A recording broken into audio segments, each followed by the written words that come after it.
Shalom jemaat terkasih, senang dapat berjumpa kembali dengan Anda.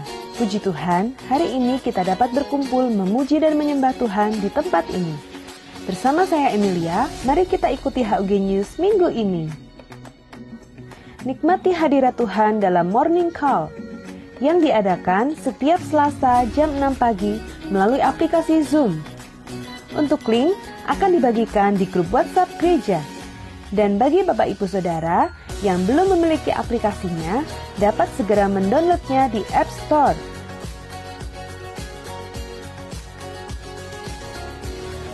Tayangan rekaman ibadah dapat diakses di channel YouTube House of Glory Wonosobo. Jangan lupa di-subscribe ya. Alami kuasa pujian penyembahan dalam Intimate Worship Kamis 10 September jam 6 sore di channel YouTube GBI House of Glory. Persembahan dapat dimasukkan ke dalam kotak di dekat pintu masuk seusai ibadah. Persembahan juga dapat diberikan melalui transfer ke nomor rekening BCA berikut.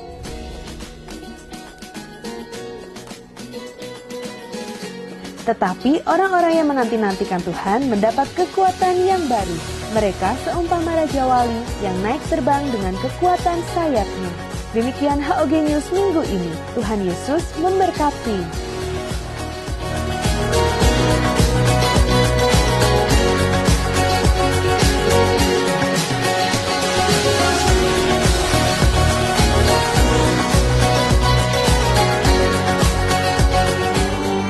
Mari umat Tuhan, saya undang Bapak Ibu bangkit berdiri. Kita akan mulai ibadah pagi hari ini lebih lagi. Kita berikan doa-doa kita di hadapan Tuhan dengan ucapan syukur. Kami mengangkat hati dan jiwa kami. Kami mengangkat tangan kami ke tempat-Mu yang kudus Tuhan, di mana Engkau bertata Tuhan. Mata kami tertuju kepadamu Tuhan. Dan pagi hari ini kami mau meninggikan Engkau. Pagi hari ini kami mau memberikan yang terbaik. Pujian, penyembahan yang menyukakan hati Tuhan. Terima kasih karena Engkau berkata dan memerintah atas kami. Engkau mencurahkan berkat-berkat-Mu pagi hari ini bagi seluruh umat-Mu Tuhan.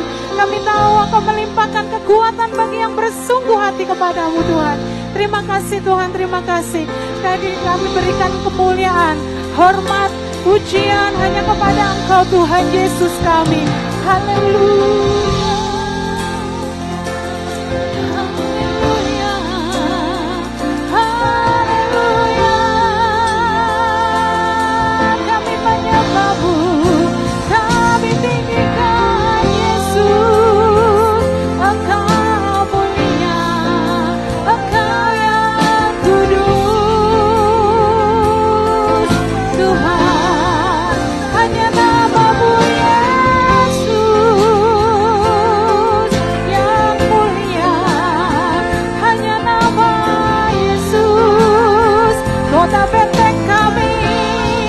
Kota perlindungan kami, kami menyembah-Mu, kami menyembah-Mu.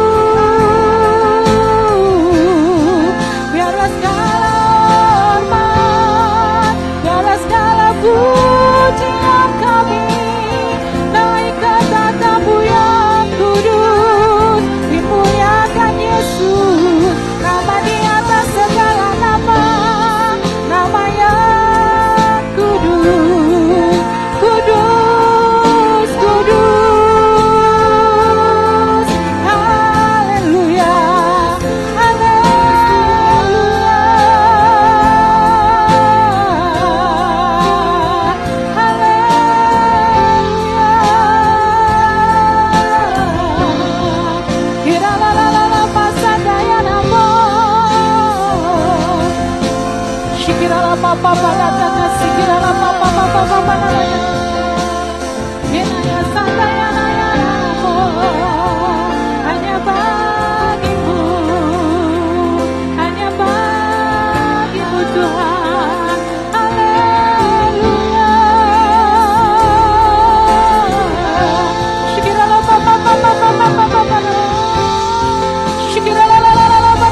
Dalam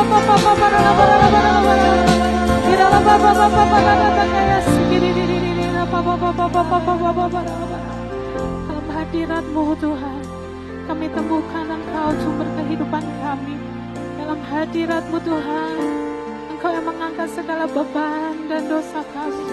Dalam hadirat-Mu kami merasakan kelegaan. Dalam hadirat-Mu kami akan dihiburkan. Dalam hadirat-Mu kami mengalami kesembuhan. Terima kasih ya Allah, terima kasih. Syikirala parala parala parala. Kirala parala parala parala mari dalam hadirat Tuhan. Saudara pun diserahkan boleh duduk. Haleluya. Kirala parala parala sikirala papa papa. Kirala parala parala parala parala parala parala. Kirala parala parala syikiri. Kau sungguh indah tiada taranya, sungguh menakjubkan, sungguh ajaib untuk dimengerti, lebih dari semua yang ada. Hikmat-Mu tiada terselai, kasih-Mu dalam tak terduga. Kau sungguh indah tiada taranya, mulia dan berkuasa.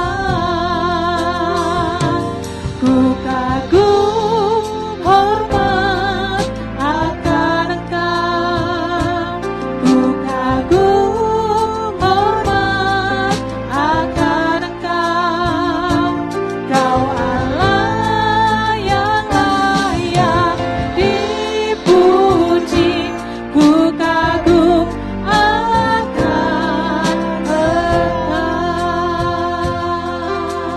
Sungguh indah Yesusku, sungguh indah tiada taranya, sungguh menakjubkan,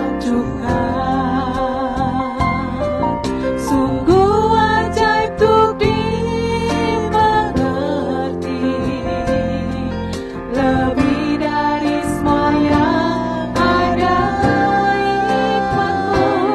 Hikmat-Mu tiada terselami, kasih-Mu dalam tak terduga.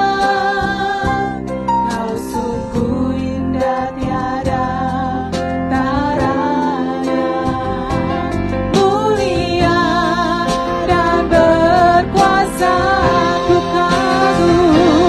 Ku kagum hormat akan Engkau, ku kagum hormat akan Engkau. Kau Allah yang layak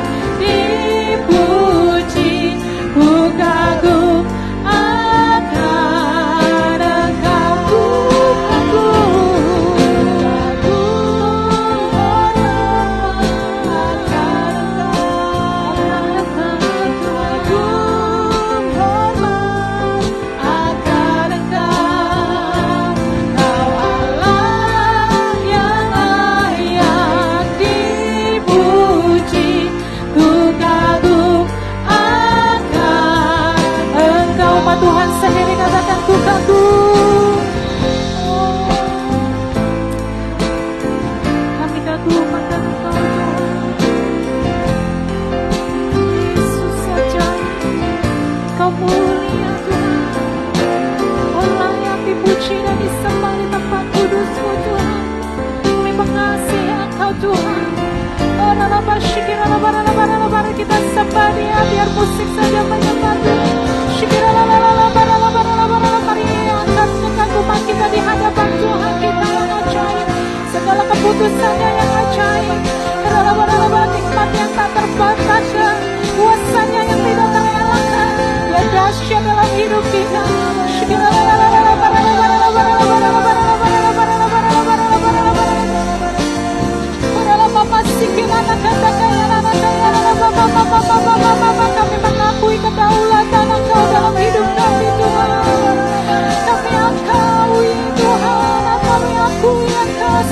Tuhan dan Raja kami.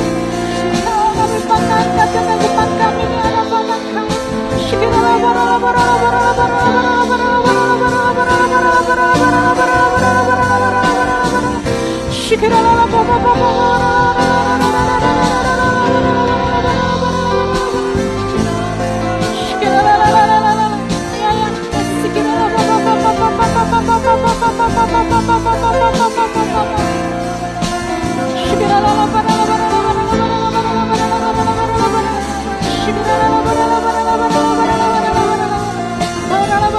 Mari sambil bangkit berdiri, kita berikan tepuk tangan bagi Allah kita.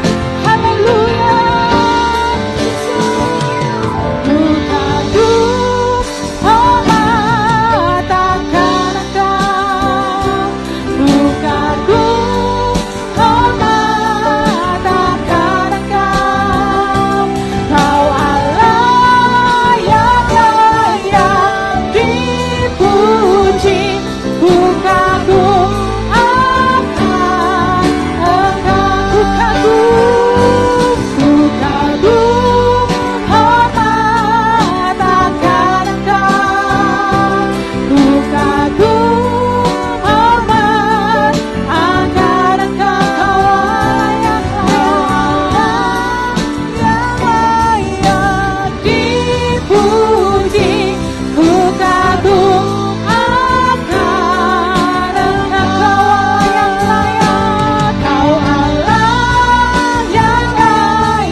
Tuhan, haleluya,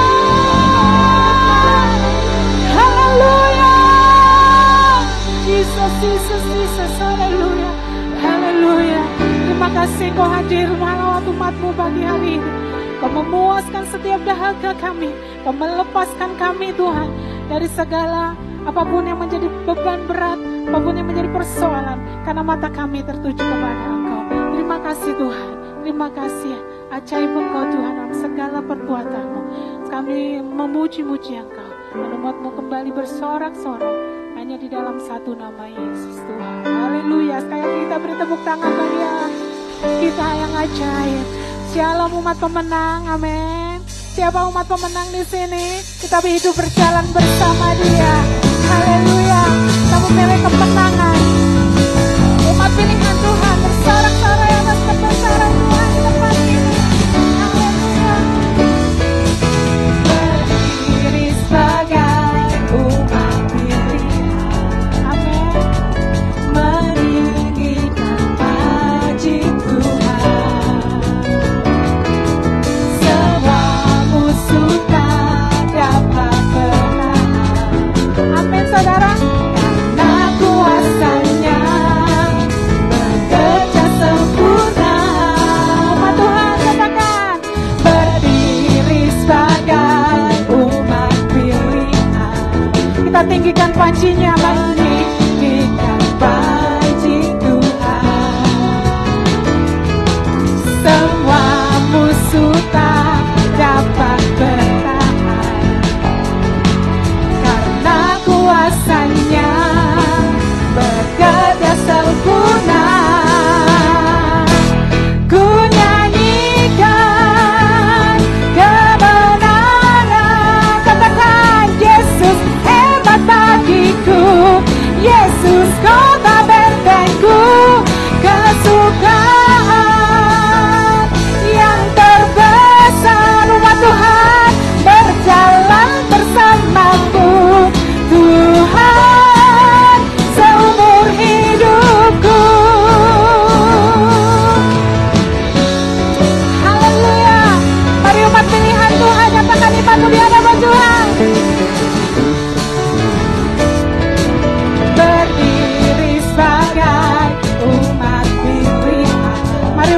kita lambaikan tangan kita. Ikan puji Tuhan. Amin.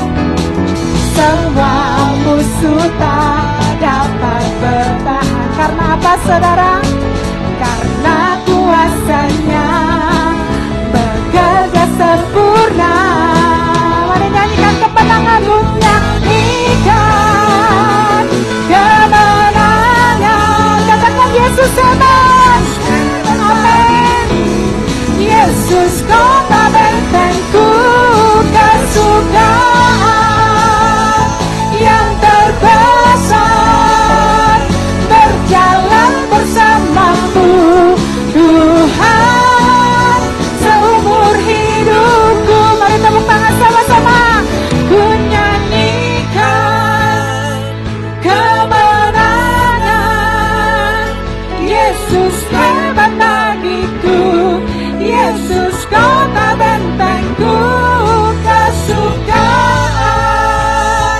yang terbesar, berjalan bersamamu Tuhan seumur hidupku.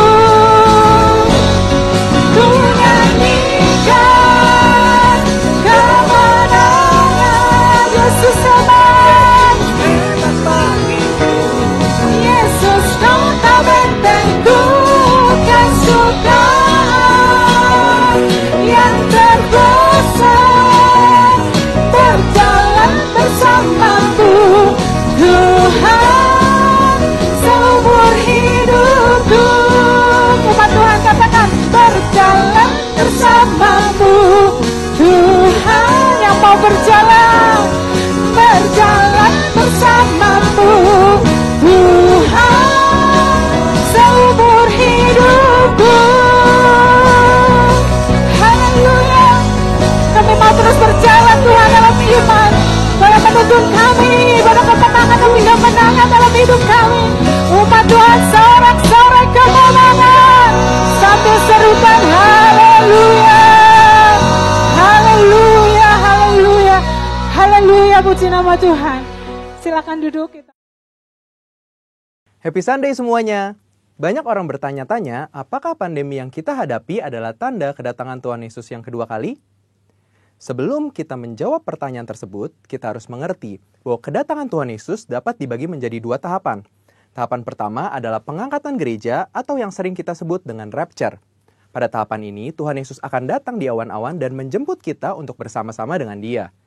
Tahapan kedua adalah penampakan Kristus. Pada tahapan ini, Tuhan Yesus beserta orang-orang kudusnya akan mengalahkan antikristus di dalam perang Harmagedon, lalu mendirikan kerajaan 1000 tahun damai.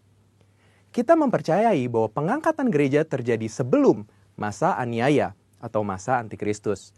Sehingga pertanyaannya adalah, apakah pandemi seperti COVID-19 saat ini dapat dikatakan sebagai tanda bahwa pengangkatan gereja atau rapture sudah dekat?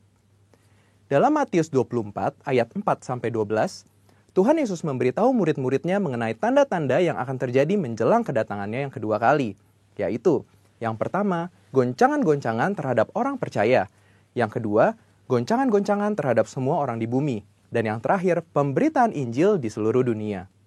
Nah, yang perlu kita perhatikan adalah pada Lukas 21 ayat yang ke-11, Tuhan Yesus memberikan tanda-tanda yang dapat dirasakan oleh semua orang. Dan akan terjadi gempa bumi yang dahsyat. Di berbagai tempat akan ada penyakit sampar dan kelaparan. Dan akan terjadi juga tanda-tanda yang mengejutkan. Dan tanda-tanda yang dahsyat dari langit. Tanda-tanda yang Tuhan ungkapkan adalah kejadian yang harus terjadi. Karena itu adalah bagian dari rencananya. Dan tanda-tanda ini akan terjadi berulang-ulang di dalam sejarah manusia sebelum kedatangan Tuhan Yesus. Kita telah melihat banyak goncangan terjadi terhadap orang percaya. Banyak orang Kristen dianiaya karena percaya kepada Tuhan Yesus. Goncangan-goncangan juga terjadi kepada semua orang di bumi, seperti bencana alam, krisis ekonomi, bahkan merebaknya sakit penyakit. Efek dari goncangan-goncangan ini adalah meluasnya pemberitaan Injil, karena orang semakin mencari Tuhan di tengah penderitaan. Dan goncangan juga mendorong kita untuk segera melakukan apa yang Tuhan perintahkan, khususnya amanat agung. Dari pengertian ini, dapat kita simpulkan bahwa pandemi dapat dikatakan sebagai bagian dari tanda-tanda kedatangan Tuhan Yesus yang kedua kali.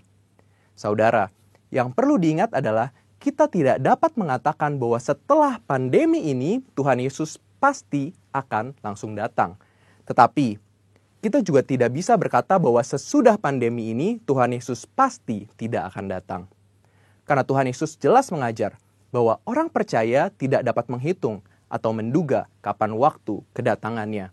Tidak ada yang tahu. Tetapi kita diminta untuk mempersiapkan diri menyambut kedatangannya. Mengenai kedatangan Tuhan Yesus yang kedua kali yang sudah amat dekat juga sudah disampaikan Roh Kudus sejak 2009 kepada Pastor Niko Nyotora Harjo. Roh Kudus menunjukkan dalam Yoel 2 ayat 28-32 bahwa akan terjadi pencurahan Roh Kudus juga goncangan-goncangan yang luar biasa.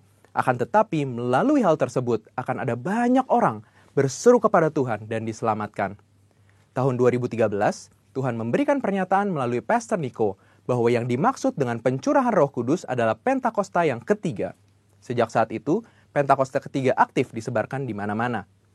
Pastor Russell Evans dari Planet Shakers Church, Australia mendapat penglihatan bahwa Roh Kudus sedang dicurahkan di Indonesia. Ada kebangkitan jutaan anak-anak muda yang penuh Roh Kudus, yang cinta mati-matian akan Tuhan dan akan melayani dengan cara yang belum pernah dilihat sebelumnya. Ini adalah jawaban doa bagaimana Pentakosta ketiga akan terjadi khususnya di Indonesia. Pentakosta ketiga juga diteguhkan oleh banyak hamba Tuhan baik dalam dan luar negeri di Empower 21. Yaitu bahwa kegerakan ini akan lebih besar daripada pencurahan Roh Kudus di Azusa Street. Roh Kudus memberi pengertian bahwa Pentakosta ketiga akan menuntaskan amanat agung dan setelah itu Tuhan Yesus akan datang kembali. Kita percaya bahwa ini pasti terjadi. Kita dapat mengambil kesimpulan bahwa pandemi yang sedang terjadi hari-hari ini adalah bagian dari tanda-tanda penggenapan Pentakosta ketiga, di mana pencurahan Roh Kudus dan goncangan yang terjadi akan mengakibatkan banyak orang berseru kepada Tuhan dan diselamatkan. Artinya, amanat agung Tuhan sedang digenapi. So, setelah kita mengetahui hal tersebut, apakah yang harus kita lakukan untuk menyambut kedatangannya? Ada 4 hal, yaitu yang pertama, hidup berjaga-jaga, artinya hidup kudus di hadapan Tuhan dan di hadapan manusia. Yang kedua, hidup siap sedia, artinya siap menyambut kedatangan Tuhan Yesus, kapan saja. Yang ketiga, hidup setia, melakukan perintah Tuhan, artinya melakukan amanat agung Tuhan Yesus dengan Pentakosta yang ketiga. Dan yang terakhir, hidup intim dengan Tuhan, artinya banyak membaca, merenungkan, melakukan firman Tuhan, banyak memuji, menyembah Tuhan, dan banyak berdoa berbahasa roh.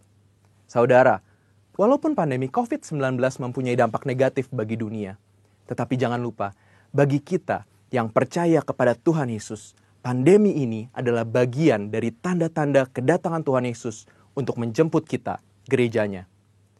Mari persiapkan diri kita dan senantiasa menanti-nantikan kedatangannya. Haleluya! Tuhan Yesus memberkati.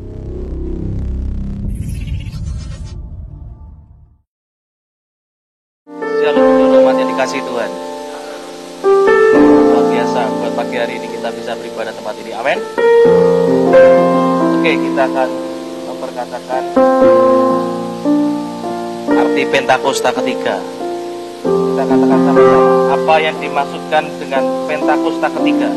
1. Pentakosta ketiga adalah pencurahan Roh Kudus yang dahsyat di zaman now, melebihi yang terjadi di Azusa Street.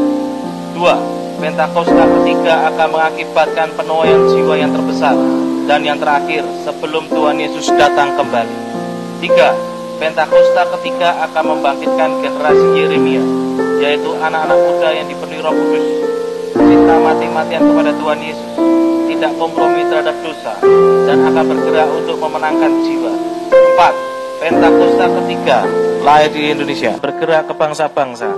Gerakan ini dari timur ke barat dan akan kembali ke Yerusalem. 5. Pentakosta ketiga akan memberikan kuasa untuk menyelesaikan amanat agung. Dan setelah itu Tuhan Yesus datang kembali. Berikan tepuk tangan bagi Tuhan Yesus. Saya undang kita semua untuk bangkit berdiri. Kita akan berdoa syafaat. Tuhan Yesus, kami saat ini berdoa buat siap pemimpin rohani, mulai dari Ketua BPH GPI Bapak Pendeta Dr. Rubin Adi Abraham, Ketua BPD GPI Jateng dan DIY Bapak Pendeta Gideon Rusli, Ketua Perwil Baradaya Bapak Pendeta Ruben Sunarto, dan Bapak Rohani Bapak Pendeta Dr. Insinyur Nyoto Rajo, Bapak Pendeta Ruby Dikantara, dan Gembala Sidang di tempat ini, Bapak Pendeta Timotius Andi. Bapak, kami berdoa buat setiap hamba-hambamu ini. Terus Tuhan yang urapi, Tuhan berikan roh yang baru setiap hari, Tuhan yang pimpin setiap kehidupan mereka Tuhan. Biarlah setiap pelayanan demi pelayanannya Tuhan yang memberkati, Tuhan yang berkuasa, yang membawa setiap hamba-Mu terus memberikan kekuatan, hikmat ya Tuhan di dalam penggembalaan ya Tuhan Yesus. Bapa, kami percaya setiap gereja-gereja yang digembalakan hamba-hamba-Mu ini Tuhan, Tuhan yang memberkati. Semakin hari penuaian jiwa boleh semakin bertambah-tambah. Berkati setiap keluarga demi keluarga hamba-hamba-Mu ini ya Tuhan Yesus. Terima kasih ya Bapa, kami juga berdoa buat kota tercinta Wonosobo Tuhan. Engkau yang memberkati kota ini, Engkau yang memulihkan kota ini Tuhan. Dan kami percaya Tuhan, untuk kota Wonosobo ini Tuhan, seluruh aspek kehidupan Tuhan yang pegang ya Tuhan Yesus. Engkau yang memberkati Tuhan, mulai dari sistem pemerintahan yang ada untuk gereja-gereja Tuhan di kota Wonosobo ini. Kami boleh bersatu hati ya Tuhan untuk menuai setiap jiwa-jiwa. Hujan pertobatan itu boleh terjadi ya Tuhan Yesus. Dan kami percaya pemulihan Tuhan, Engkau ya Tuhan yang membawa setiap kami semua ya Tuhan untuk jadi berkah bagi kota Wonosobo ini ya Tuhan Yesus. Dan kami akan melihat ya Tuhan, kota Wonosobo ini dilawat oleh Engkau ya Tuhan Yesus. Terima kasih ya Bapa, kami juga berdoa buat bangsa Indonesia. Bangsa Indonesia, bangsa yang dikasih oleh Engkau ya Tuhan Yesus. Bangsa Indonesia ini ya Tuhan Yesus mengalami transformasi Tuhan, perubahan ya Tuhan Yesus. Dan kami percaya Tuhan, bangsa Indonesia ini dipulihkan, dimenangkan, dan banyak jiwa-jiwa yang bertobat mencari wajah-Mu ya Tuhan Yesus. Setiap apapun ya Tuhan yang saat ini dihadapi ya Tuhan Yesus, pandemi ya Tuhan Yesus, untuk COVID-19 ini ya Tuhan, kami percaya Tuhan, Engkau ya Tuhan yang menyadarkan setiap kami ya Tuhan Yesus, bahwa tidak lama lagi ya Tuhan Yesus, Engkau yang akan datang kedua kalinya. Kami percaya Tuhan, buat sistem pemerintahan yang ada, Engkau yang berkati Bapak Presiden, Wakil Presiden ya Tuhan Yesus, dan semua jajaran yang ada untuk membawa Indonesia ini maju ya Tuhan Yesus. Terima kasih ya Bapa, kami juga berdoa untuk Yerusalem. Shalom Yerusalem, damai sejahtera turun atas Yerusalem. Kami memberikan persembahan ya Tuhan Yesus, kami memberikannya dengan sukacita. Engkau yang menguduskan dan menyucikan persembahan ini di dalam nama Tuhan Yesus. Haleluya, amin.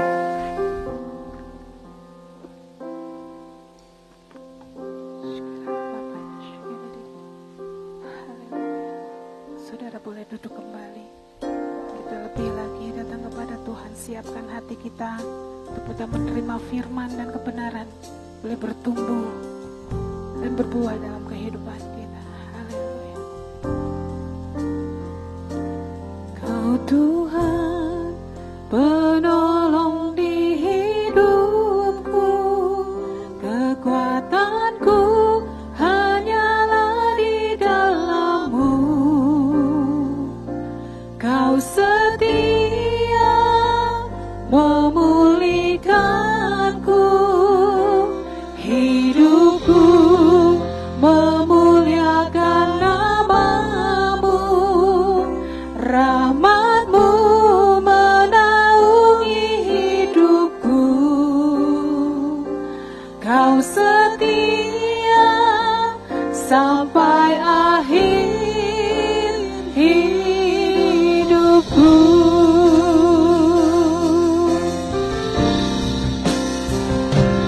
Kau Tuhan, penolong di hidupku, kekuatanku hanyalah di dalam-Mu. Kau setia memulihkanku,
Shandanamo.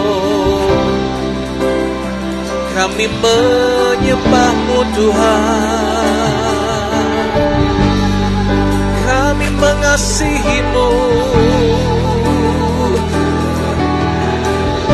Oh, haleluya.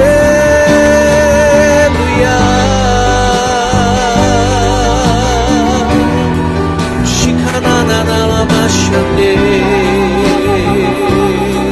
kira lama sambo, haleluya.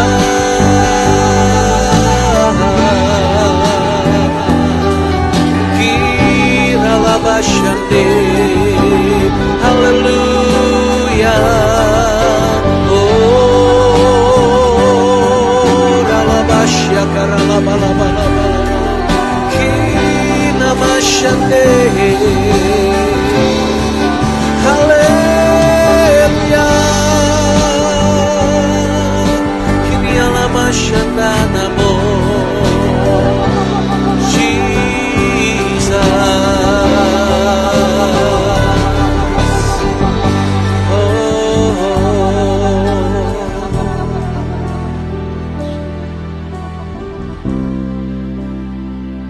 rencana-Mu besar dan sempurna bagi kami. Terima kasih Aba, kalau pagi ini kami boleh ada. Kami sungguh-sungguh menikmati ibadah pagi hari ini. Kami sungguh merasakan betapa berharganya waktu-waktu bersama dengan Tuhan. Dalam masa pandemi ini kami sungguh merasakan betapa berharganya ibadah kami ini Tuhan. Di tengah tantangan, di tengah segala kesulitan yang kami hadapi, kami boleh datang untuk beribadah dan memuji memuliakan Tuhan. Terima kasih Bapa, Engkau sungguh baik, sangat baik bagi kami. Pengurapan Roh Kudus bekerja atas kami yang mendengar, juga hamba-Mu yang menyampaikan. Apapun yang telah hamba-Mu persiapkan, segala pengetahuan dan pengalaman hamba-Mu tidak akan pernah ada artinya tanpa Engkau sendiri yang mengurapi dan memakai hamba-Mu. Pakai menjadi alat yang sempurna di tangan-Mu, sehingga umat-Mu boleh mendengar kebenaran, dan kebenaran itu memulihkan, memerdekakan umat-Mu. Terima kasih Bapa, ini waktu-Mu. Semua dalam kendali Roh Kudus. Tidak ada seorang pun yang tidak diberkati oleh Tuhan. Di dalam nama Tuhan Yesus Kristus. Haleluya, haleluya. Semua yang siap diberkati katakan amin. Berikan pujian, tepuk tangan bagi Allah kita. Silakan duduk Bapak Ibu. Shalom Bapak Ibu yang dikasihi Tuhan. Juga shalom bagi Anda yang hari ini beribadah online di rumah. Nah saudara yang dikasihi Tuhan, hari ini kita akan bersama-sama belajar bagaimana sebagai umat Tuhan, sebagai orang percaya, hidup kita boleh mengalami janji Tuhan. Kita boleh tetap ada dalam kehendak Tuhan. Dan semua yang Tuhan rindukan atas hidup kita, itu boleh terjadi, saudara. Tidak ada cara lain selain kita memiliki pengenalan yang benar akan Tuhan kita. Saudara, kita akan melihat nats kita terlebih dahulu dalam Efesus pasal yang ke-1 ayat yang ke-15 sampai ayat yang ke-19. Karena itu setelah aku mendengar tentang imanmu dalam Tuhan Yesus dan tentang kasihmu terhadap semua orang kudus, aku pun tak berhenti mengucap syukur karena kamu, dan aku selalu mengingat kamu dalam doaku, dan meminta kepada Allah, Tuhan kita Yesus Kristus, yaitu Bapa yang mulia itu, supaya Ia memberikan kepadamu roh hikmat dan wahyu untuk mengenal Dia dengan benar, dan supaya Ia menjadikan mata hatimu terang, agar kamu mengerti pengharapan apakah yang terkandung dalam panggilannya, betapa kayanya kemuliaan bagian yang ditentukannya bagi orang-orang kudus, dan betapa hebat kuasanya bagi kita yang percaya sesuai dengan kekuatan kuasanya. Saudara yang dikasihi Tuhan, ini adalah doa Rasul Paulus bagi jemaat. Doa Paulus buat jemaat bukan hanya sekedar supaya jemaat itu diberkati berlimpah-limpah. Bukan supaya orang percaya itu sukses dan berhasil. Tetapi dalam bagian ini kita melihat doa Paulus bagi jemaat adalah supaya Tuhan memberikan kepada jemaat itu roh hikmat dan wahyu untuk dapat mengenal Tuhan dengan benar, saudaraku. Supaya ia menjadikan mata hatimu terang, agar kamu mengerti pengharapan apakah yang terkandung dalam panggilannya. Saudara perhatikan ini baik-baik. Mengerti pengharapan dalam panggilannya. Kita memiliki dasar, memiliki pondasi yang kuat. Dan ayat-ayat yang kita baca tadi berkata bahwa pengharapan kita kepada Tuhan Yesus itu luar biasa. Betapa kayanya kemuliaan, betapa hebat kuasanya. Saudaraku, ini adalah janji yang luar biasa bagi kita orang-orang yang percaya kepada Tuhan, saudara. Dan Tuhan mau kita mengalami semuanya ini. Kita mengalami kepenuhannya dalam kehidupan kita.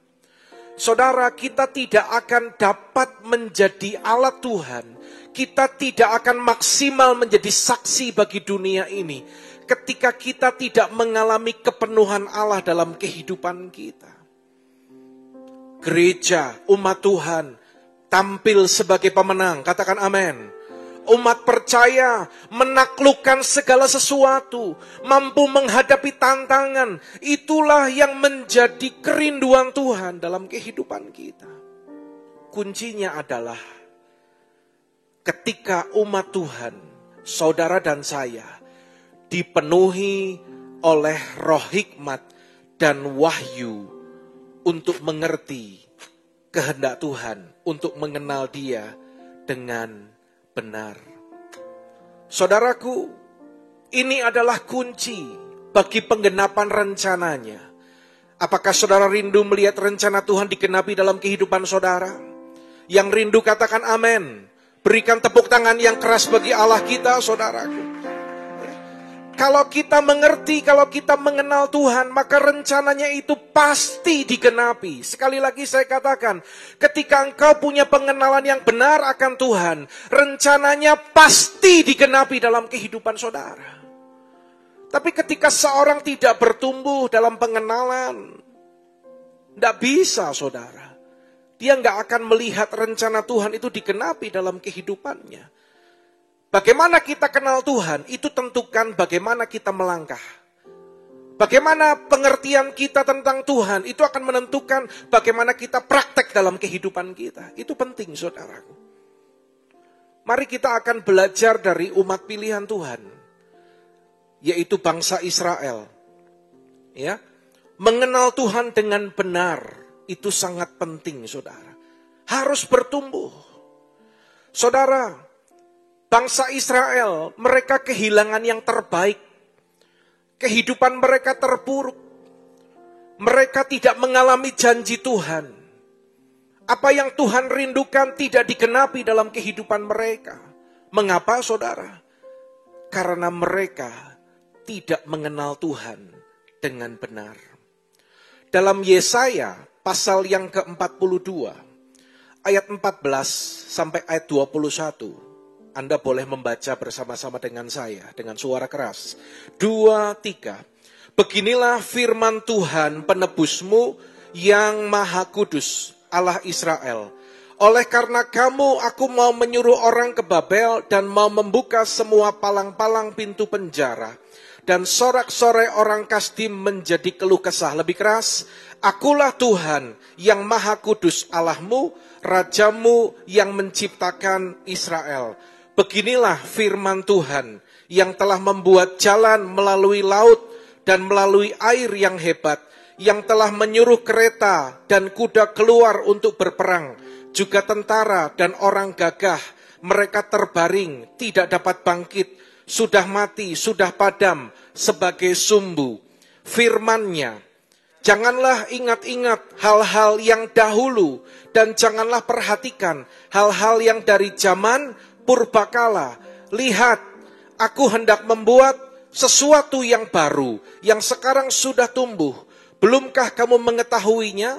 Ya, aku hendak membuat jalan di padang gurun dan sungai-sungai di padang belantara. Binatang hutan akan memuliakan aku, serigala dan burung unta. Sebab aku telah membuat air memancar di padang gurun dan sungai-sungai di padang belantara untuk memberi minum kepada umat pilihanku. Umat yang telah kubentuk bagiku akan memberitakan kemasyuranku. Tepuk tangan bagi Tuhan kita yang luar biasa. Haleluya. Saudaraku, Tuhan pakai Nabi Yesaya ketika Israel mengalami kehancuran, keterpurukan dalam segenap kehidupan mereka karena tidak mengenal Tuhan dengan benar. Ini menunjukkan bahwa spiritual kita itu akan berimbas kepada kehidupan kita, saudara. Mereka nggak bertumbuh dalam pengenalan akan Tuhan. Mereka punya banyak pengalaman ketika ditolong Tuhan. Mereka melihat perbuatan Tuhan yang besar. Tetapi ketika kita pun hanya mengenal Tuhan dari perbuatannya, saudara, engkau akan kecewa ketika suatu saat Tuhan mungkin tidak mengadakan mujizat bagi saudara. Kita harus kenal pribadi Allah kita. Siapakah Dia, saudaraku? Bagaimana dengan Allah yang mengasihi kita, Allah yang menebus kehidupan kita? Saudara, Tuhan memperkenalkan dirinya kepada bangsa Israel dengan cara yang berbeda. Pada ayat yang ke-15, Tuhan berkata, Akulah Tuhan yang Maha Kudus, Allahmu, Rajamu yang menciptakan Israel. Saudara, kalau pada ayat sebelumnya Tuhan menyatakan dirinya sebagai penebus bagi Israel. Namun saya melihat pada ayat yang ke-15 ini, Tuhan mau Israel memiliki pengenalan yang lebih lagi. Ia mengenalkan dirinya dengan cara yang berbeda. Akulah Tuhan. Saudara, kalau kita membaca tulisan Tuhan, tertulis dengan huruf besar semua, saudaraku, itu memiliki pengertian gini. Tuhan sedang menyatakan bahwa dirinya adalah Tuhan atas perjanjian. Tuhan yang sudah mengikat perjanjian. Tuhan kita adalah Tuhan yang bergerak dalam perjanjian. Katakan amin, saudaraku. Dia bukan Tuhan yang sembarangan. Tuhan kita bukan Tuhan yang asal-asalan, yang semau-maunya.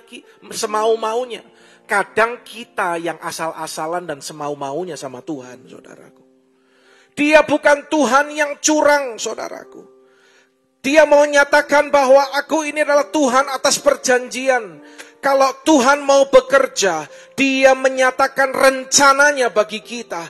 Dan Dia mengikat perjanjian itu terlebih dahulu. Saudara, pesan apa yang Tuhan mau sampaikan pada bagian yang pertama ini, saudara?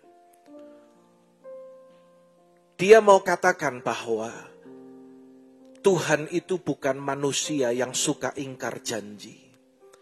Tetapi Tuhan adalah Tuhan yang pasti menggenapi janjinya. Katakan amin, saudaraku. Dia bukan manusia. Manusia itu suka janji tapi tidak ditepati. Tetapi hari ini firman Tuhan mengajar kita. Dia adalah Allah yang berjanji dan Dia pasti menggenapi janjinya. Katakan amin, saudaraku.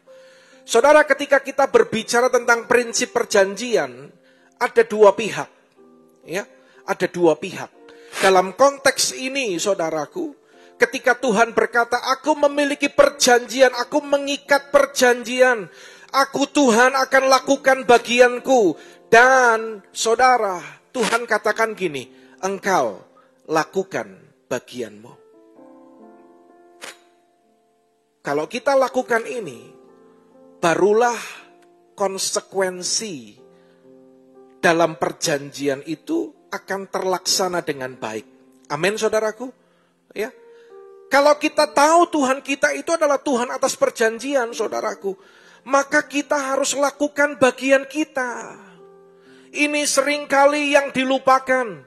Ini seringkali yang diabaikan oleh orang percaya, saudaraku. Kita mau janji Tuhannya dikenapi, tapi kita nggak mau lakukan bagian kita. Yang nggak fair lah, saudaraku. Ya, itu namanya curang, saudaraku. Kita menuntut Tuhan memberkati hidup kita, kita menuntut perjanjiannya dikenapi, tetapi kita nggak mau lakukan bagian kita. Inilah yang akhirnya membuat atau ada orang-orang yang mengikuti ajaran-ajaran yang disebutkan dengan hyper grace. Hyper grace itu kan hanya menekankan tentang kasih karunia dari pihak Tuhannya terus. Ya, Tuhan baik, Tuhan menebus hidupmu, Tuhan mengasihi engkau. Kalau engkau mau berhasil, percaya sama Tuhan. Itu mutlak dari Tuhan. Ya enggak bisalah. Orang mau percaya sama Tuhan, orang mau percaya kepada janji Tuhan, dia mau berdoa, tapi dia kalau enggak lakukan bagiannya enggak bisa berhasil. Ya. Percaya kalau kesembuhan ilahi itu sudah diberikan oleh Tuhan lewat kematian Kristus di kayu salib. Jadi enggak usah pakai pola-pola makan yang seperti apa, enggak usah. Ya enggak mungkin. Kita mengaku percaya Tuhan menyembuhkan, memberikan kesehatan, tetapi kita tidak menjaga hidup kita, pola hidup sehat, pola makan yang baik, ya enggak bisa, saudara. Ya, seperti saat ini pun ketika kita beribadah on-site, yang sudah hadir di tempat ini, saudara, kita percaya Tuhan melindungi kita, amin saudaraku. Tapi kita pun lakukan bagian kita. Ya. Tadi pagi ada seorang datang dari luar kota. Bahkan baru turun dari kendaraan umum. Tetapi petugas tadi PDP Yefta berbincang dan dengan tegas berkata, mohon maaf kalau dari luar kota, dari zona merah. Artinya dari luar kota kita tidak tahu riwayatnya, tidak bisa ibadah secara on-site. Silahkan Anda bisa beribadah online. Ya, saudara, kita ini sedang menghadapi pandemi. Kita harus berhati-hati. Kita harus menjaga dengan protokol kesehatan yang ketat. Nah, saudara, Anda sekarang bisa melihat, saudaraku, ya, mana bagian Tuhan, mana bagian kita. Amin, saudaraku. Anda mau rencananya digenapi dalam kehidupan saudara? Kerjakan bagianmu dengan sungguh-sungguh. Maka Tuhan akan mengerjakan bagiannya. Yang mengerti katakan amin. Tepuk tangan bagi Allah kita, saudara. Saudara, yang kedua, pada ayat yang ke-15 dikatakan, akulah Tuhan, perhatikan, yang Maha Kudus. Saudara, Tuhan memperkenalkan dirinya kepada bangsa Israel, akulah Allah yang Maha Kudus. Memang dia adalah Allah yang kudus, pribadinya adalah Allah yang kudus, saudaraku. Pesan apa yang Tuhan mau sampaikan pada bagian ini? Baca sama-sama dengan suara keras, 2, 3. Dia adalah Allah yang Maha Kudus, umatnya pun harus berjalan dalam kekudusan. Katakan amin, saudaraku. Kita menemukan dalam Alkitab ketika Tuhan berkata, akulah Allah yang kudus. Kuduslah engkau karena aku kudus. Saudara, ini seringkali tidak disadari oleh umat Tuhan. Ketika kita berkata, bernyanyi Allah yang kudus, menyembah Allah yang kudus. Apakah sungguh dengan kehidupan kita juga kita berjalan dalam kekudusan? Saudara, kalau kita mengenal Dia hari ini sebagai Allah yang Maha Kudus, maka kita pun akan berjalan dalam kekudusan. Saya sudah beberapa kali ajarkan ini, berbicara tentang kekudusan. Orang yang hidup kudus itu bukan berarti sudah sempurna. Orang yang hidup dalam kekudusan itu bukan berarti nggak bisa buat salah, enggak. Tapi orang yang hidup dalam kekudusan itu gini artinya, saudaraku. Dia itu niat hidup kudus. Nggak ada yang amin. Ya, sama-sama bilang, niat hidup kudus. 2, 3, niat hidup kudus. Sekarang katakan, saya mau niat hidup kudus. Saudara, hidup kudus itu bukan kekuatan kita, saudara. Ya, jangan keliru ya. Tuhan adalah Tuhan yang sudah menguduskan kehidupan saudara. Katakan amin. Karena itu saudara harus jalan dalam kekudusan. Di dalam Tuhan, bukan kita melakukan sesuatu supaya kudus. Bukan kita melakukan sesuatu supaya masuk surga. Tetapi saudara, karena Tuhan yang sudah menguduskan kehidupan saudara dan saya, maka Tuhan mau untuk kita itu hidup kudus. Berjalan dalam kekudusan. Hari ini belum berhasil. Besok, selanjutnya, Anda berjuang terus. Berjuang terus. Karena pertolongan Roh Kudus, Anda diberikan kemampuan untuk melakukan firman, berjalan hidup kudus. Amin, saudaraku.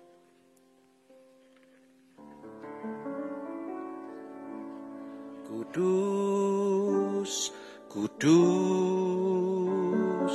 kuduslah Tuhan, Allah yang maha kuasa. Kudus, kudus, kuduslah Tuhan, Allah yang maha kuasa. Yang sudah ada, yang ada, yang akan datang. Yang sudah ada, yang ada, yang akan datang. Yang sudah ada, yang ada, yang akan datang. Kudus, kuduslah Tuhan. Tepuk tangan bagi Allah kita, saudara. Dia Allah yang kudus. Saudaraku, jangan terjebak dalam zona nyaman. Ya. Kalau kita ngusir setan, kita tengking, kita usir, setan itu keluar, saudara. Tetapi ketika saudara dalam zona nyaman, Anda yang harus keluar. Ya. Mari saudaraku, jalani kehidupanmu dalam kekudusan. Saudaraku, saya tidak mau menjadi hamba Tuhan yang besar. Itu bukan doa, bukan kerinduan, bukan ambisi saya. Meskipun saya juga rindu lebih banyak jiwa-jiwa diselamatkan. Tapi tujuan saya bukan jadi hamba Tuhan yang besar. Tetapi saudara, saya mau menjadi gembala yang benar. Di rumah saya mau menjadi seorang suami yang benar. Bagi anak-anak saya mau menjadi seorang ayah, seorang papi yang benar, saudara. Ketika saya melayani, saya mau melayani dengan benar. Saya mau terus belajar, lakukan segala sesuatu dengan benar. Mengembalikan milik Tuhan persepuluhan dengan benar, saudaraku.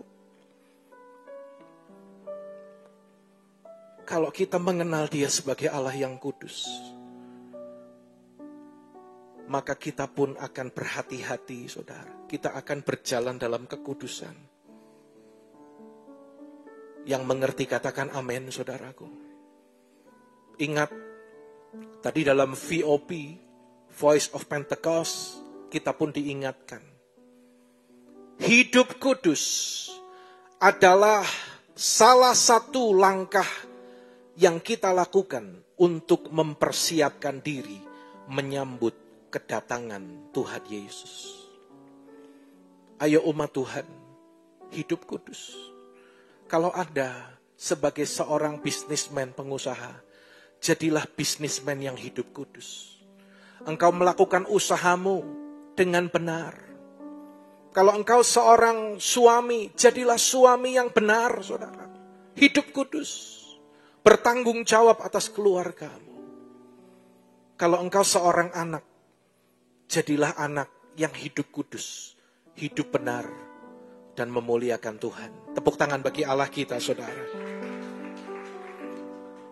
Lalu berikutnya, kembali pada ayat yang ke-15, kita baca dengan suara keras ayat ini, 2, 3. Akulah Tuhan yang maha kudus. Apa saudara? Allahmu, Rajamu yang menciptakan Israel. Tuhan memperkenalkan dirinya kepada Israel. Akulah Allahmu, Rajamu. Saudara, Tuhan dengan tegas berkata, akulah Rajamu. Sekarang saya mau tanya kepada saudara, apakah engkau kenal Tuhanmu sebagai Rajamu? Apakah bertahun-tahun dalam kekristenanmu, engkau hanya kenal Dia sebagai Juru Selamat? Saudara, kalau orang kenal Tuhan hanya sebagai Juru Selamat, saudara, dia hanya jadikan Yesus. Kalau dia susah, doa, minta tolong sama Yesus. Kalau dia nggak punya duit, minta duit sama Tuhan Yesus. Hanya doanya seperti itu. Gaya hidupnya kayak gitu terus. Tetapi dengar saudara, Yesus, Dia adalah Raja. Tuhan kita, Dia adalah Raja. Yesus itu adalah Raja yang turun ke dunia ini menjadi Juru Selamat bagi kita. Itulah identitas sebenarnya dari Tuhan kita.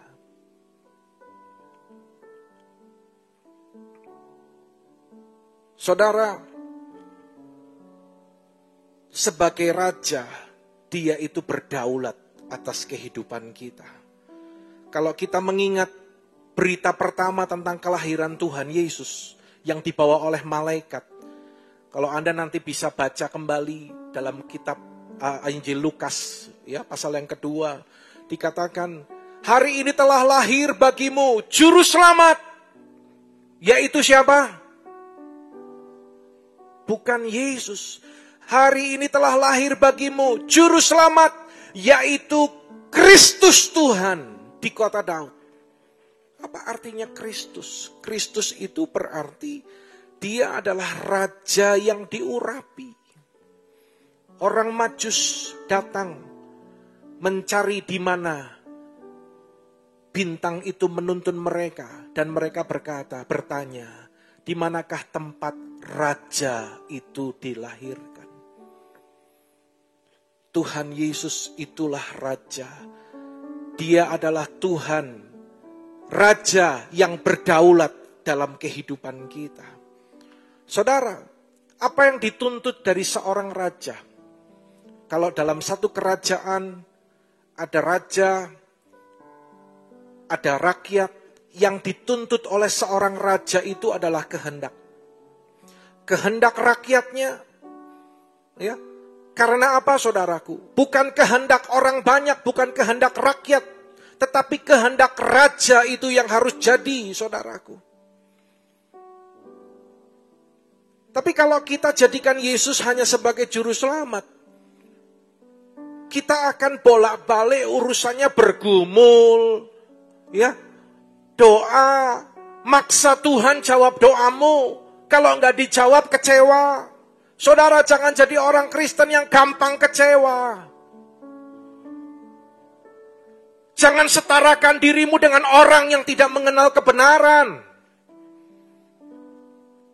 Orang yang mengenal kebenaran, hari ini kebenaran itu berbicara kepada saudara.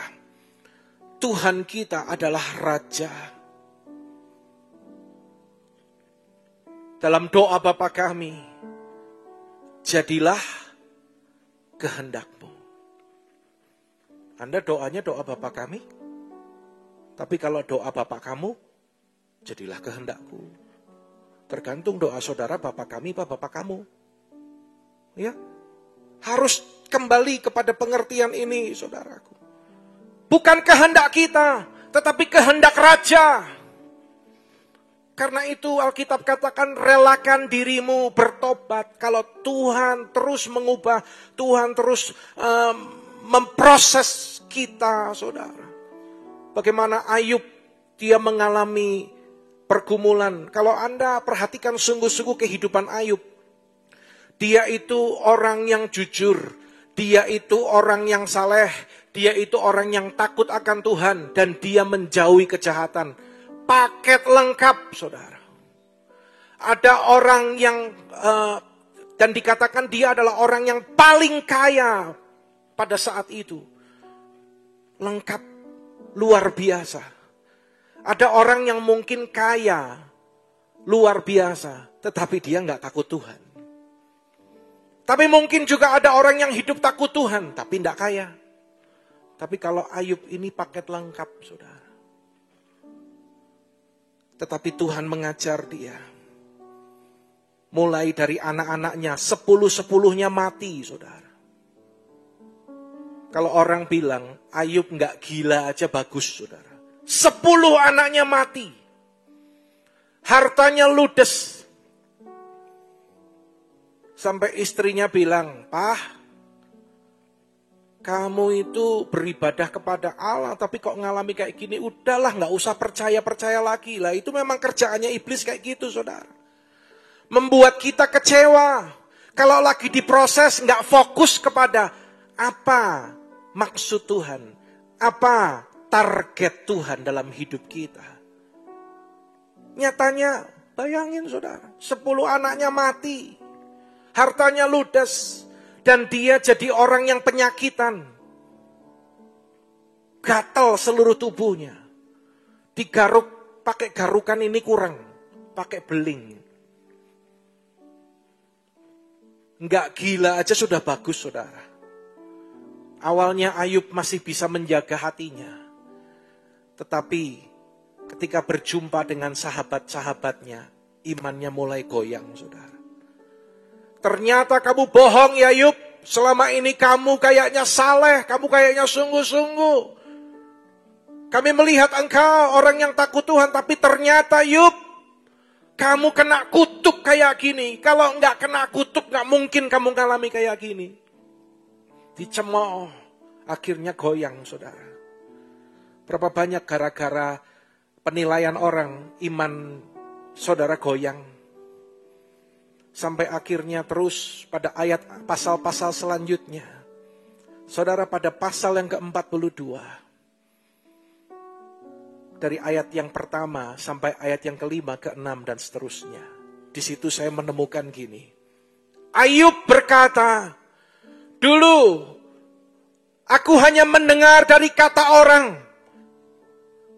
Tetapi sekarang aku melihat dengan mataku sendiri." Artinya apa, saudara? Dulu cuma dengar-dengar. Bahkan dalam bahasa yang lain dikatakan dari kata orang itu cuma rumors. Tetapi Ayub sekarang melihat sendiri. Artinya gini, Ayub punya pengalaman sendiri sama Tuhan. Ayub mengenal Tuhan secara pribadi. Saudara, ini sebenarnya target Tuhan dalam hidup Ayub. Terus kalau nanti Anda periksa pada ayat selanjutnya pasal ke-42. Begitu target Tuhan berhasil, dengar baik-baik. Tuhan itu pulihkan keadaan Ayub. Ya, diberikan anak-anak kembali, kekayaannya dipulihkan bahkan 2 kali lipat. Alkitab itu catat pada zaman itu tidak ada anak-anak perempuan yang lebih cantik dari anak-anaknya Ayub. Bagaimana Ayub dipulihkan? Kita kan mau doanya kan minta dipulihkan toh. Ya, kalau lagi ngalami sesuatu minta dipulihkan. Ayub dipulihkan ketika dengar target Tuhan tercapai dalam kehidupannya. Sekarang pertanyaan saya gini. Dalam konteks Tuhan itu raja yang berdaulat. Kehendak Tuhan, apa kehendakmu? Kalau Tuhan izinkan engkau melewati proses, target Tuhan sudah tercapai belum? Kenapa ya Pak? Aku tuh kok kecewa terus. Kecewa ini, kecewa itu. Kenapa ya Pak banyak orang mengecewakan aku? Saya hanya katakan gini. Artinya Tuhan sedang ajari engkau untuk mengampuni. Ujian itu akan menunjukkan siapa diri kita, saudara. Ya, saudara, pandemi ini memang luar biasa. Saya mau bersaksi, saudara. Lewat masa-masa 5-6 bulan yang kita lewati ini. Secara pribadi, saya sebagai seorang hamba Tuhan. Saya merasakan semakin dekat dengan Tuhan. Saya merasakan semakin intim dengan Tuhan. Saya semakin menyadari bahwa aku itu tidak punya kekuatan apapun Tuhan. Dulu saya juga nyadari itu. Tetapi dibawa ke level yang lebih tinggi lagi, saudara. Kalau saya bilang gini, Anda setuju? Kalau hari-hari ini kita menyadari atau merasakan ibadah itu berharga bagi kita. Betul saudaraku? Dibandingkan sebelum pandemi, ibadah lebih berharga enggak hari-hari ini? Iya. Harus dilakukan dengan protokol. Tadi saya mau masuk, Pak semprot ya. Semprot, enggak apa-apa. Parfumku hilang memang. Sekarang aromanya aroma detol, saudara. Ora popo. Tidak mengurangi kekusukan. Ya. Ngerasakan ibadah itu berharga. Ya, saudara. Tanya kepada dirimu, kehendak Tuhan, kehendak Raja, atau kehendakku?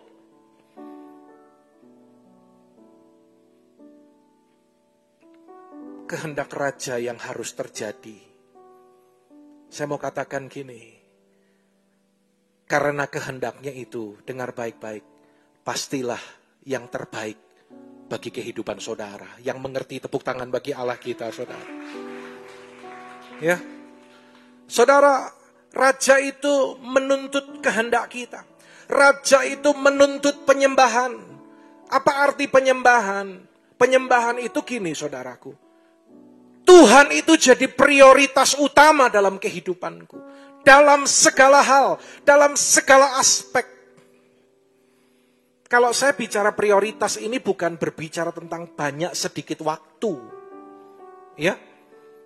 Kalau engkau sebagai bisnismen, pengusaha, waktu terbanyak yang kau lakukan, itu ada di bisnismu dan di usahamu. It's okay. Tetapi pertanyaannya tentang hal ini gini, saudaraku. Apakah waktu yang terbanyak di tempat usahamu itu, apakah engkau menyatakan Tuhan, apakah engkau menyatakan kehendaknya dalam usahamu? Mungkin ada yang bilang, Pak, saya ini seorang ibu rumah tangga, saya ngurus keluarga, Pak. Ngurus suami, ngurus anak, ngurus rumah. Waktu terbanyak tentunya di rumah. Ya. Tapi apakah ketika engkau mengurus keluarga itu, engkau menyatakan kehendaknya, engkau menyatakan Tuhan dalam kehidupan saudara? Sebaliknya, kalau saya berkata saya ini seorang hamba Tuhan, tentunya melayani. Ya, sekarang memang nggak bisa banyak pergi-pergi karena semuanya via online, virtual, saudaraku. Melayani di Doa Pagi Purwokerto virtual, melayani di Doa Pagi GBI Sukawarna virtual, ketemu dengan para pemimpin juga lewat Zoom. Tetapi berbicara hamba Tuhan kan tugasnya melayani, tanggung jawabnya melayani. Berarti waktu saya lebih banyak saya pakai untuk melayani. Untuk melayani jemaat secara pastoral, menjenguk, mendoakan mereka. Lalu memikirkan langkah-langkah ke depan untuk pekerjaan Tuhan. Lalu dan sebagainya. Tapi dengar baik-baik saudara. Meskipun saya sebagai seorang hamba Tuhan, banyak waktu yang saya pakai untuk Tuhan. Tetapi kalau prioritas saya bukan Tuhan, Tetapi kalau prioritas saya adalah diri saya sendiri, ambisi saya sendiri, itu tidak memprioritaskan Tuhan. Saudara, mari kita belajar. Ya, hari-hari ini tuh saya itu heran, saudaraku. Ada orang itu bisa sediakan waktu 2, 3, sampai 4 kali seminggu untuk olahraga di alun-alun misalnya. Tetapi untuk menyediakan waktu untuk ibadah, atau enggak usah ibadah sejam lah. Di rumah doa muji nyembah Tuhan 6M itu 15 menit saja. Enggak bisa. Kita sekarang ada doa pagi secara virtual lewat Zoom, disebut morning call. Dan belum banyak jemaat juga yang terlibat dalam acara ini. Tuhan Yesus pernah bertanya kepada murid-muridnya, tidak sanggupkah engkau berjaga-jaga 1 jam saja? Saudara, jangan anggap remeh hal-hal yang demikian, saudara. Kalau masalah ibadah onsite di gereja ini, itu keputusan kita masing-masing. Ya, ada batasan. Di bawah 12 dan di atas 60 dihimbau. Sebenarnya itu bagi yang tidak sehat. Tapi kalau sehat seperti mamah saya ini, oma, umur 72 tahun, ya enggak apa-apa ibadah, baik-baik saja. Karena kita ada protokol ketat di tempat ini, saudaraku. Tetapi saya hanya mengingatkan, di masa new normal ini, kita juga udah lakukan berbagai aktivitas loh. Ya. Saya itu kadang merenungkan gini loh, saudaraku ya. Ada orang misalnya dia ke pasar, dia beraktivitas, dia ketemu teman, dia ke acara syukuran, ya, dia kuliner, dia malam mingguan, bisa lakukan itu, nggak merasa takut tertular. Tetapi kenapa kalau berbicara ibadah? Kok ada perasaan takut? Saudara, saya mau jelaskan. Ibadah kita kepada Tuhan, yang utama adalah secara pribadi persekutuan kita dengan Tuhan dan waktu-waktu saat ini. Ibadah itu banyak halangannya. Ya, jauh sebelum pandemi. Halangan ibadah itu apa, Pak? Apa contohnya halangan ibadah? Kerja. Apalagi? Hah? Hujan, ada yang jawab hujan. Ini survei, tetot. Apalagi halangan ibadah, Fit? Kesiangan. Kalau ibadah sore, kesorean. Apalagi halangan ibadah? Banyak lah ya, capek, ya, sibuk. Ada saudara datang, sakit. Nah saudara, ini loh, diinventaris dulu nih loh. Ini. Gini loh saudaraku, ya. Semua itu dipakai untuk menghalangi kita ibadah. Oke? Ya. Nah, kalau sekarang berbicara pandemi, memang beberapa waktu yang lalu kan dilarang ibadah. Tetapi sampai saat ini ketika kita diizinkan ibadah di masa new normal ini, pemerintah sampai saat ini juga tidak pernah melarang aktivitas orang ibadah. Kenapa? Karena secara umum new normal juga orang lakukan aktivitasnya.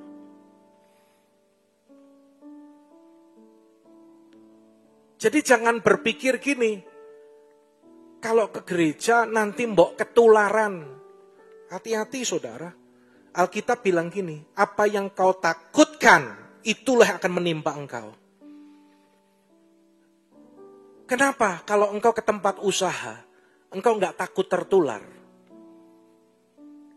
Karena tanpa sadar orang itu punya pemikiran gini, nek aku lakukan olahraga, nek aku ketemu orang, kalau aku ke tempat usaha, ora popo, ora ketularan. Nah itu yang saya katakan gini, imanmu bilang kamu nggak ketularan. Dengan kata lain, kalau berpikir takut ketularan, orang banyak loh berpikir kalau HOG itu sumber penularan COVID.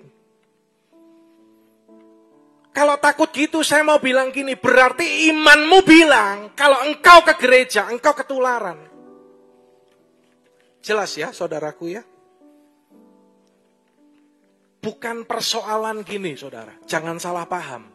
Bukan persoalan Anda datang atau tidaknya, bukan. Tetapi persoalan ini loh saudaraku. Ya. Kehendakmu Tuhan atau kehendakku.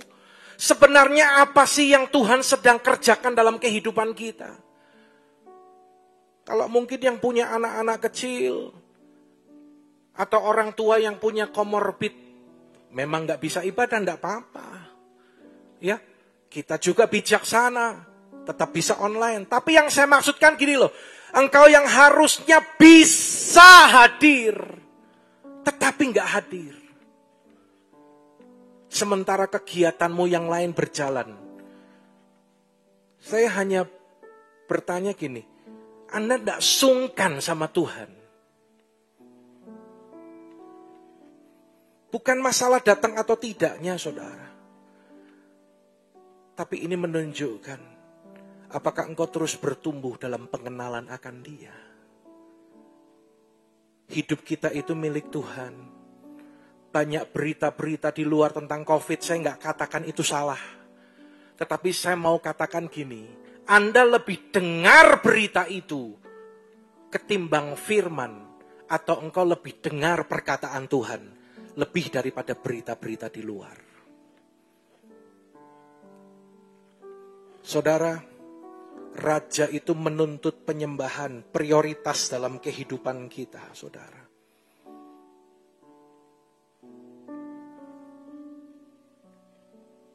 Dan pada ayat yang ke-16, Tuhan memperkenalkan diri, mengajari orang Israel untuk mengenal Tuhan dengan cara yang berbeda. Perhatikan ayat ini.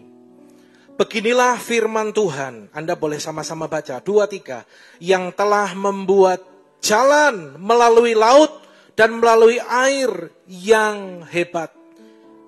Sampai di sini dulu, saudara. Tuhan ingatkan, Tuhan nyatakan, Tuhan yang telah membuat jalan melalui laut ketika orang Israel dikejar tentara Mesir dan Tuhan membuka laut itu. Tetapi Tuhan mau sampaikan gini loh saudaraku. Jangan hanya kenali Tuhanmu yang sanggup membuat jalan melalui laut dan melalui air yang hebat. Jangan ingat-ingat yang dulu. Jangan perhatikan hal-hal yang dari zaman purbakala. Baca sama-sama, 2-3. Lihat, aku hendak membuat apa saudara?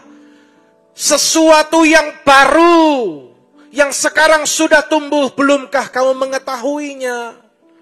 Tuhan sedang memberikan penjelasan, pengertian bagi umat Israel.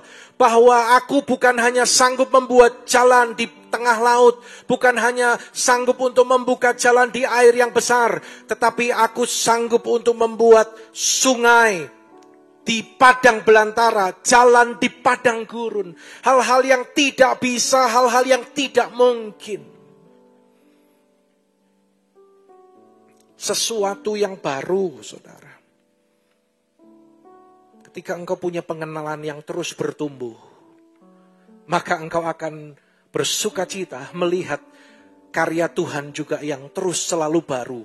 Tuhan itu kreatif, Tuhan itu bekerja dengan cara yang tidak terselami, saudara. Dan engkau akan dapatkan itu kalau engkau bertumbuh dalam pengenalan akan Tuhan. Karena itu, saudaraku, jangan hidup di zaman purbakala. Jangan hidup di masa lalu terus. Tuhan itu sebentar lagi datang, saudara. Kita tidak tahu kapan waktunya. Tetapi, saudara, bagian kita persiapkan diri untuk menyambut kedatangannya. Binatang hutan akan memuliakan aku, serigala dan burung unta, sebab aku membuat air memancar di padang gurun, dan sungai-sungai di padang belantara, untuk memberi minum umat pilihanku. Saudara, kalau Tuhan berdaulat atas kehidupanmu, Tuhan sanggup membuat air memancar bagi saudara. Katakan amin, saudaraku. Jangan hidup di masa lalu terus, saudaraku. Ya, apa yang tidak bisa, apa yang di luar perkiraan kita, saudaraku. Tadi toh, serigala dan burung onta, air memancar, itu kan di luar perkiraan, di luar prediksi kita. Kita hanya bisa memikirkan sebatas kemampuan kita berpikir. Tetapi saya mau katakan, Tuhan kita Tuhan yang tidak terbatas. Katakan amin. Dia sanggup melakukan segala sesuatu, hal-hal yang besar di luar kemampuan kita, di luar perkiraan kita, asalkan kita mau bertumbuh dalam pengenalan akan Tuhan. Jangan mandek, saudaraku. Terus bertumbuh dalam kasih karunia Tuhan. Amin. Saya undang kita bangkit berdiri.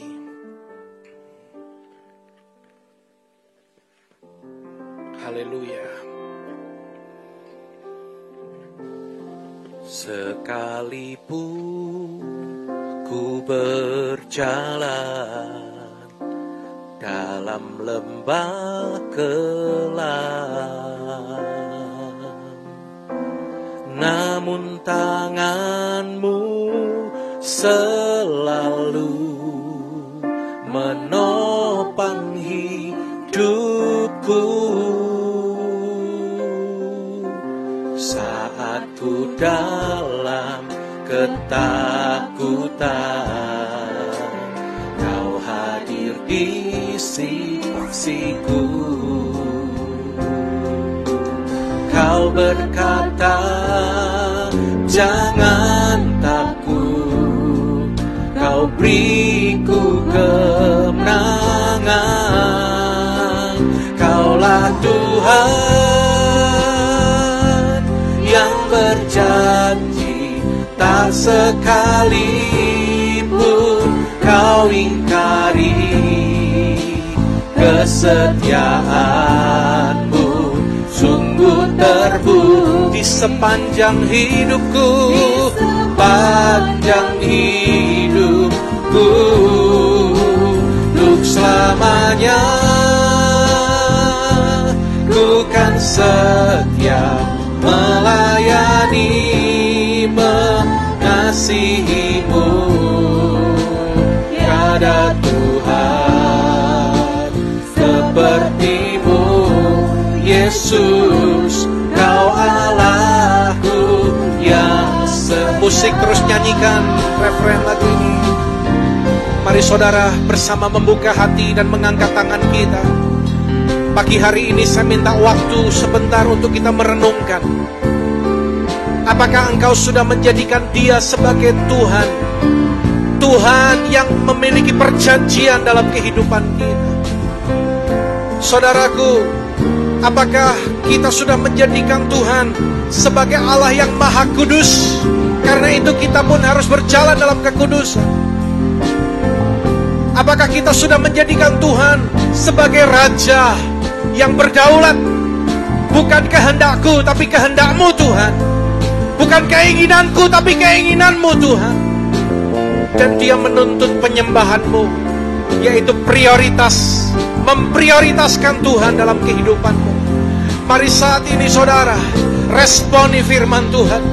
Tetap angkat tanganmu, berdoa menyembah dalam bahasa roh.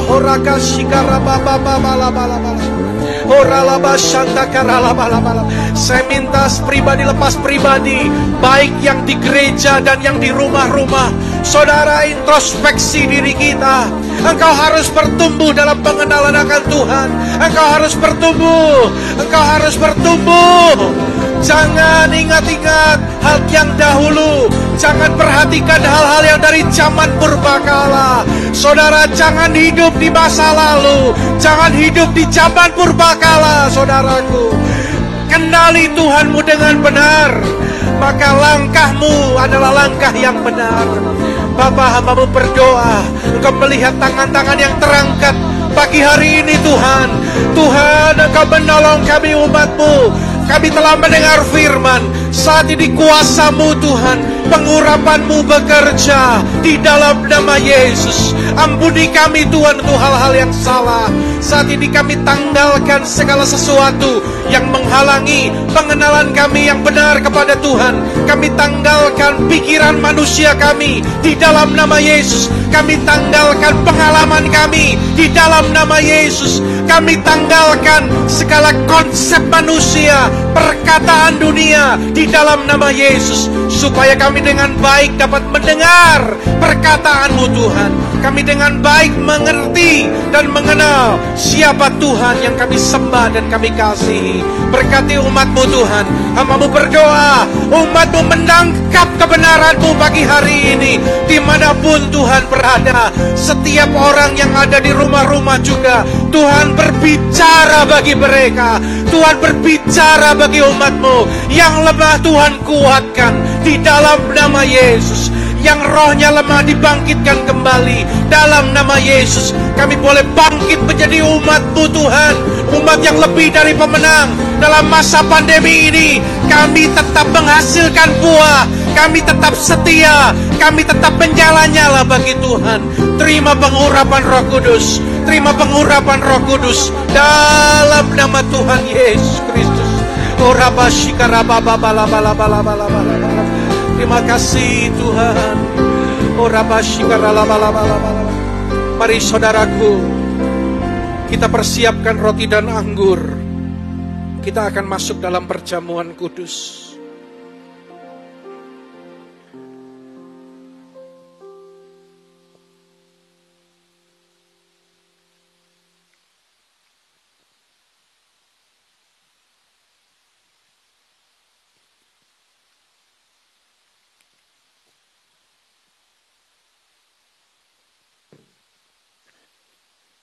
Kita mengangkat roti di tangan kanan kita tinggi-tinggi. Mari umat Tuhan yang ada di rumah-rumah juga.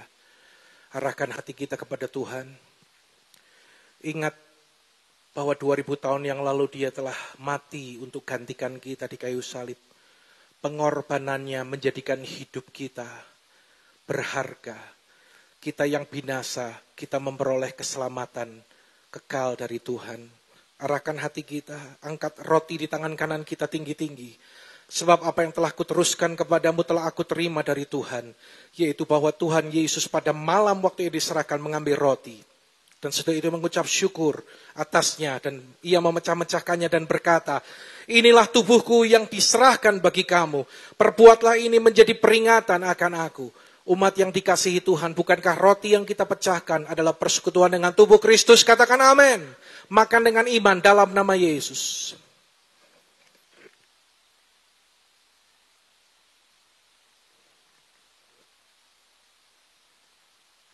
Haleluya.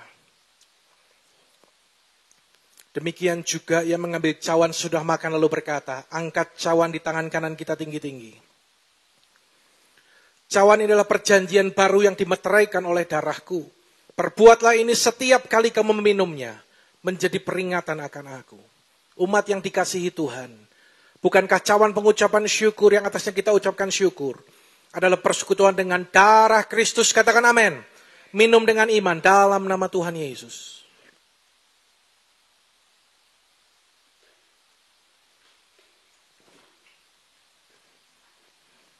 Mari kita bersyukur kepada Tuhan. Kita puji Tuhan. Haleluya, berikan pujian sorak-sorai. Haleluya, haleluya, haleluya. Oh, sorak-sorai bagi Dia Allah kita yang luar biasa. Oh, haleluya. Terima kasih Yesusku. Terima kasih Yesusku. Puji syukur hanya bagi Tuhanku. Terima kasih Yesusku. Terima kasih Yesusku. Puji syukur hanya bagi Tuhanku. Puji syukur hanya bagi Tuhanku. Puji syukur hanya bagi Tuhanku.